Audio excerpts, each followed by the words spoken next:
আপনি আপনি কমিশনের যে রিপোর্ট দেখেছেন তাতে করে কেন এই গোটা বিষয়টাকে মমতা বন্দ্যোপাধ্যায় এতদিন সামনে আনেনি?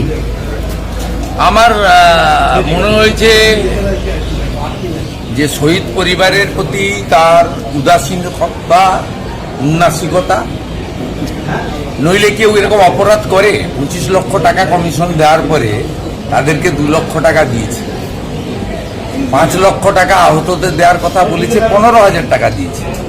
আপনি ভাবতে পারেন যার উপরে দাঁড়িয়ে বাৎসরিক ডিম্বাদ উৎসবে পরিণত করেছে, সেই যারা আত্মবলিদান দিলেন তাদের প্রতি এই অবিচার, তাও একটা কমিশনের রেকমেন্ডেশন, এটা ছাড়া আপনি কি বলবেন? তো অপরাধ।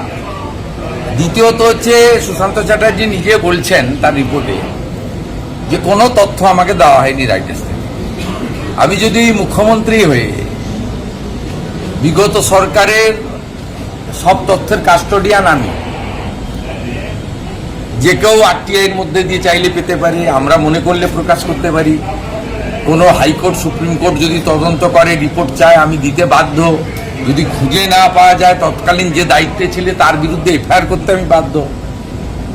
কোনো তথ্য কাগজই দেয়নি এবং সবচেয়ে বড় উইটনেস হিসেবে দাবি করেন প্রাক্তন মুখ্যমন্ত্রী মমতা ব্যানার্জি, তিনি নিজে সাক্ষ্য দিতে চাননি। তাকে তো কমিশনে যাওয়ার দরকার ছিল না। বুদ্ধবাবুকে যেমন প্রশ্ন পাঠিয়েছিল তাকে প্রশ্ন পাঠাতে উত্তর দিয়ে দিতেন, ভার্চুয়ালি কমিশনকে তিনি উত্তর দিতে পারতেন। তিনি নিজে অ্যাপিয়ার হননি।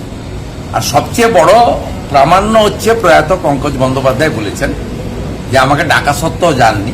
44 জন সাক্ষী গেছেন, একজন সাক্ষী ডিক্লাইন করেছেন যে আমি যাব না, কারণ আমি জানি এই কমিশন তৎকালীন স্বরাষ্ট্র সচিব এবং পুলিশের কিছু আধিকারিককে বাঁচানোর জন্য কাজ করছে।